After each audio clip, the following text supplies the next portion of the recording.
This is In the Loop. I'm Christian Bryant. Unlike the NASA SpaceX launch, bad weather isn't going to stop this show. We're going to get you up to speed while also showcasing some of our best reporting around the company, if that's okay with you. But first, here's what you need to know.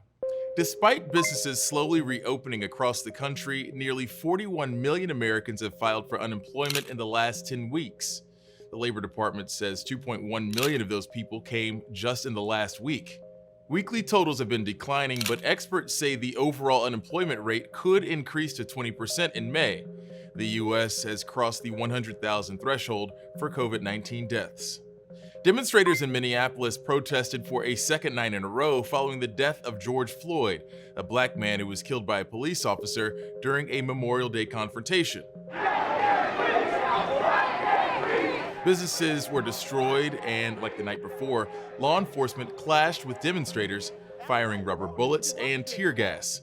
The Department of Justice said Thursday investigating the death of George Floyd is a top priority. The U.S., along with the governments from Australia, Canada, and the U.K., released a joint statement condemning China for adopting a controversial national security measure. That law is aimed at Hong Kong and would criminalize efforts to overturn the government.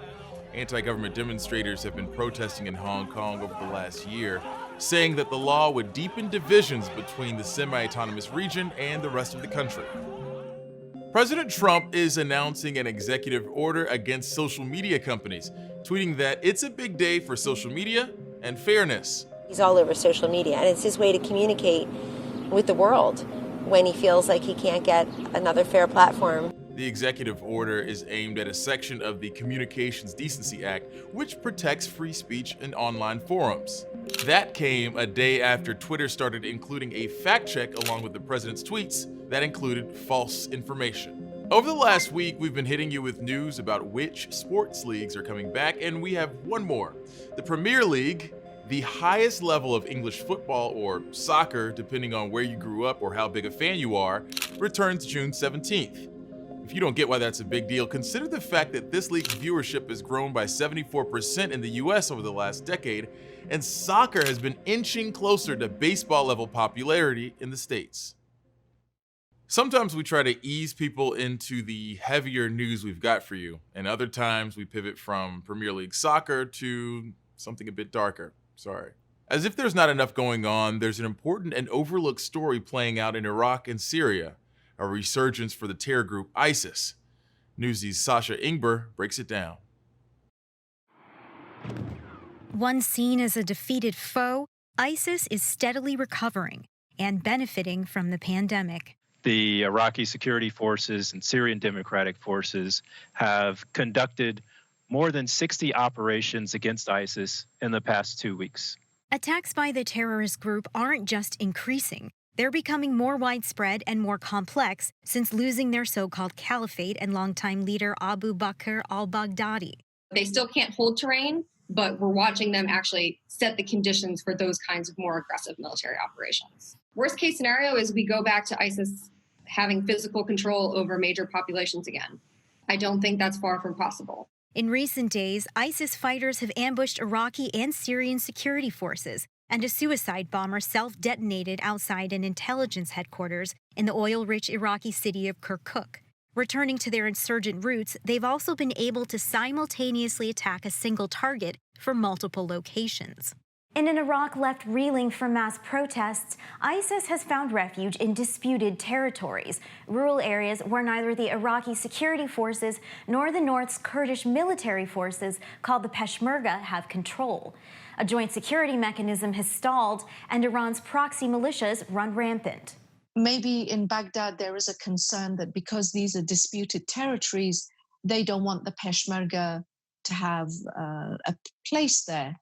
But that begs the question, do you prefer to have ISIS there?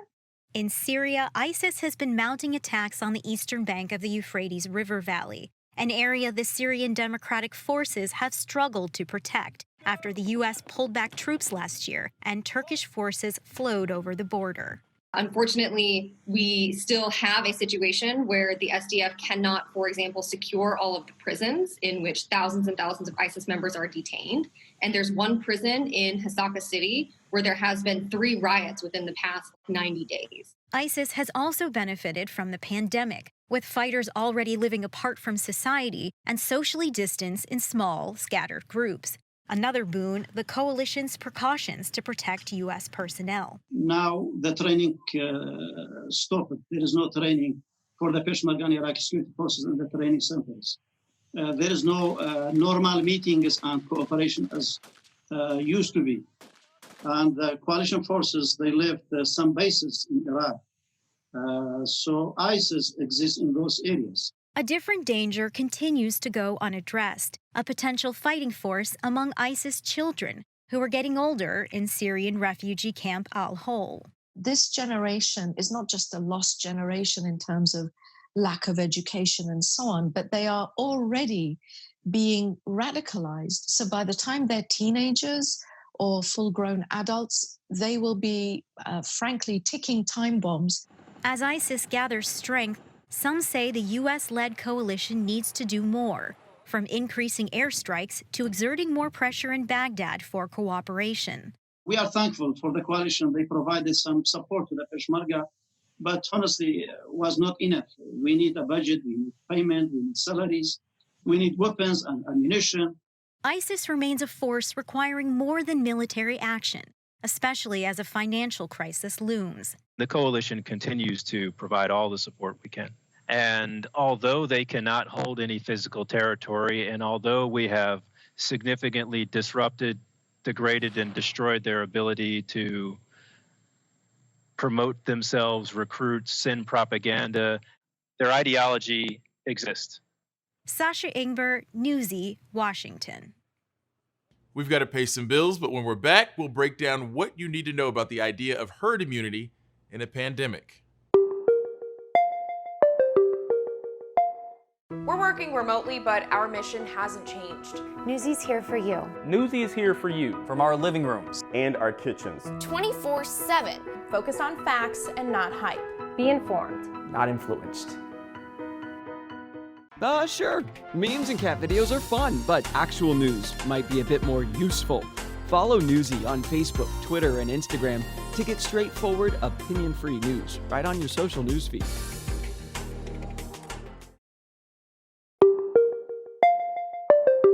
For some people, herd immunity has sounded like an okay approach to this pandemic.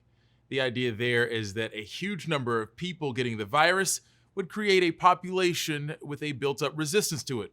But surprise, it's not that simple. For Newsy's virology series, Cody LeGros shows us why ideas around herd immunity make a lot of experts really nervous. Herd immunity. It's when a majority of a population becomes immune to an infectious disease. Depending on how contagious a virus is, this usually means 70 to 90% of people need to be immune to achieve herd immunity. Typically, this is done through a vaccine or mass infection. The former can take months or even years. The latter could overwhelm hospitals and result in more deaths.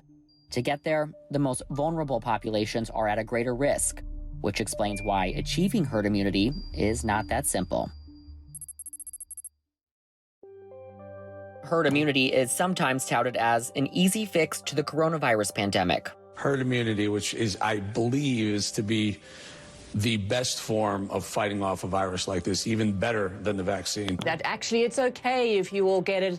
People will, build up immunity and antibodies. When you hear Bolsonaro say that 70% of the population are going to get it, I think you have to assume that that indeed is what Bolsonaro is aiming for. We can't stay in our houses forever. We can't. That's true. So to me, the question is, how do we go out and still reduce our risk and be safe? Amber D'Souza is a professor of epidemiology at Johns Hopkins University. Her message, we should be doing less of this and something more like this. The best way to achieve herd immunity in the U.S. is to continue some measure of social distancing and reduced interaction for a while until we develop a safe vaccine. And then to vaccinate everyone so that they have protection and achieve herd immunity that way. So why are some viewing herd immunity as a concept similar to ripping off the Band-Aid and getting it over with? D'Souza says we simply don't know enough to view it this way. We all want to get it over with. The problem is when public health works, it protects us from seeing the worst consequences. And then people say, oh, it's not so bad. It isn't until it is. Take a look at Sweden. The country had looser social restrictions during the pandemic in an effort to reach herd immunity, a move favored by the public. Overall, it has more COVID-19 deaths than other Nordic countries. However, its fatalities per capita remain lower than the UK, Spain, Italy, and France. The Swedish Public Health Agency released findings that showed only 7.3% of people in Stockholm developed antibodies. Despite that, Sweden's chief epidemiologist said Stockholm's immunity rate is likely a little more than 20%, but lower than 30%. When compared to the US, which had stricter social distancing policies, Sweden saw higher deaths per million people. The biggest victims in Sweden, migrant communities, and the elderly. As a population in the US, it's very unlikely that 10% of us have been exposed so far. It's likely much, much smaller than that. And you don't achieve herd immunity until, you're 60, 70% of your population. Without a vaccine, lower infection rates, and greater access to testing, herd immunity is a concept that may never be achieved. Until then, this infection is here to live with us. It's pretty infectious. So if we have these measures where we're able to socially isolate and bring down the infection rate when we open back up, it will spread again eventually. Next up, something not related to the pandemic at all. Intrigued?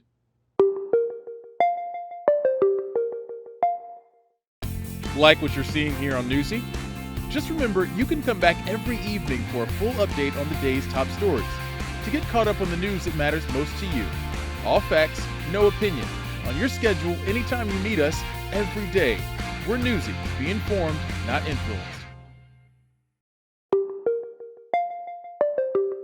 An unprecedented number of African migrants made their way to Mexico's southern border in 2019. And that number has been climbing, but figures don't speak to just who these people are or what they're going through. For our newest original documentary titled Stateless, a Newsy team, including producer Chidima Irene Woye, went to the Guatemala-Mexico border and followed African migrants stuck in legal limbo, waiting for a chance to continue their journey through North America. We've got a preview here for you.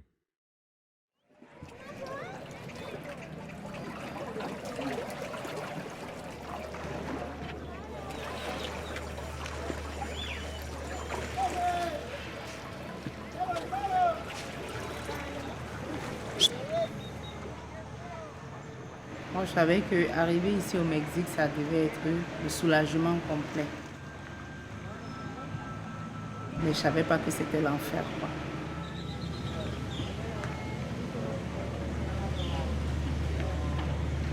Coming to Tapachula, you don't have any problem.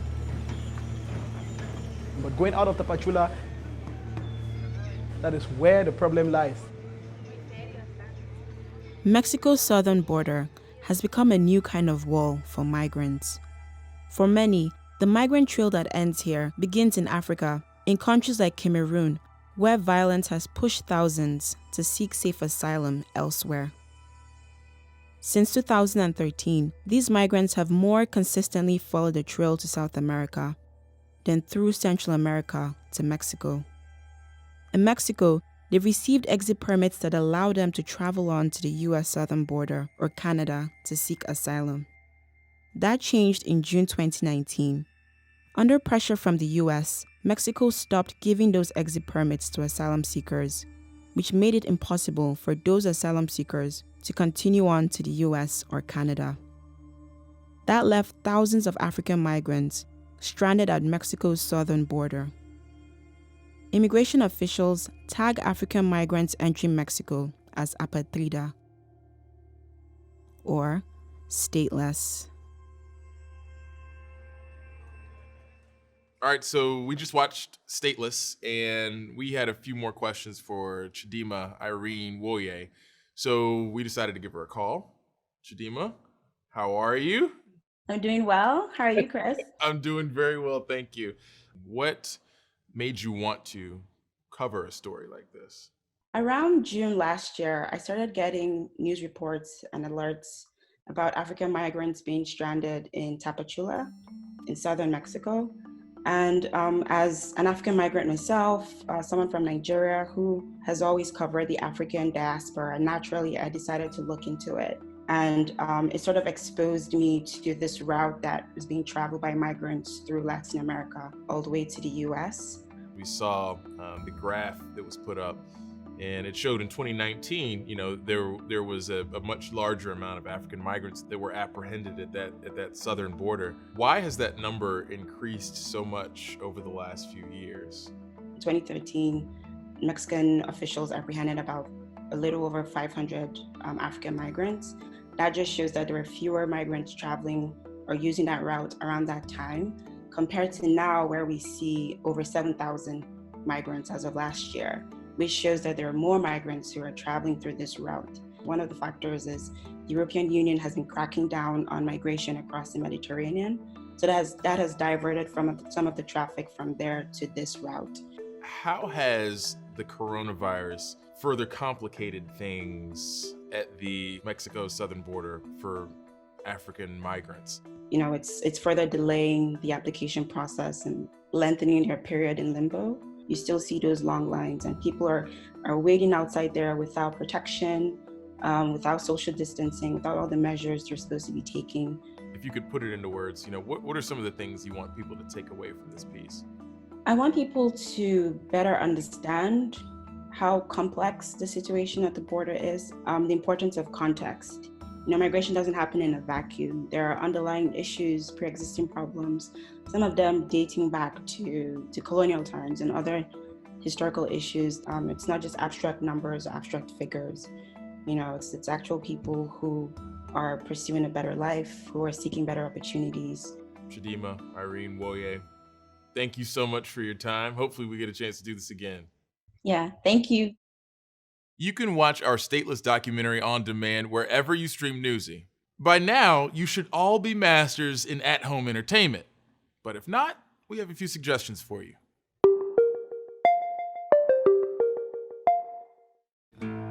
The number of African migrants arriving at Mexico's southern border has soared. Immigration officials tag African migrants entering Mexico as apatrida, or stateless. Getting caught up on the news needs to work with your schedule, and Newsy has you covered. Download our streaming app for Roku and Amazon Fire TV to get up to speed with the biggest stories of the day. Newsy, be informed, not influenced. Our social lives have been a lot less social the last couple of months, but some people have been getting pretty creative to keep the sacred game night alive and well. Our own Casey Mendoza walks us through how game night has gone virtual in the time of Corona.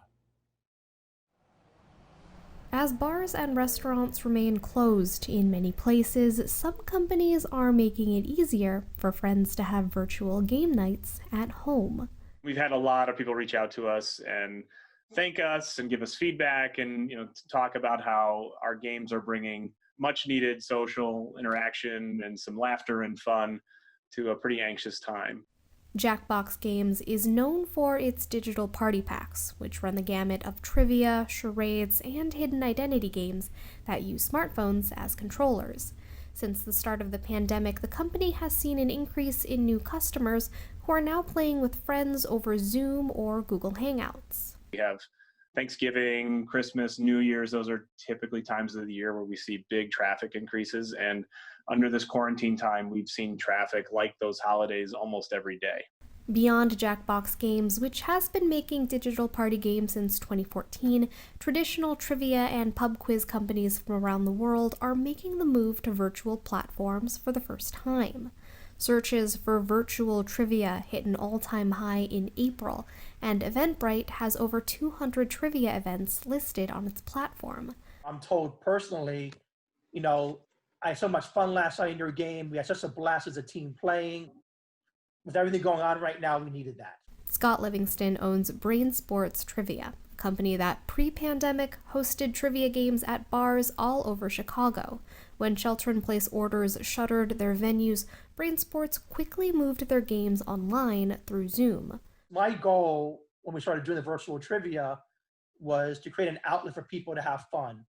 Brain Sports' weekly scheduled games are free, but the company is also being hired for virtual corporate events and private parties. Since the start of the pandemic, the Chicago-based company has gained new clients and players from all over the country. Casey Mendoza, Newsy, Chicago. Our first week of In the Loop is in the books. I'm going to see myself out for that quip, but remember, you can link with us on Twitter by using the hashtag NewsyInTheLoop. In fact, if you feel so compelled, hit me up and tell me how you're watching the NASA SpaceX launch tomorrow. Don't go anywhere just yet, though. More top stories from Newsy are coming your way right now.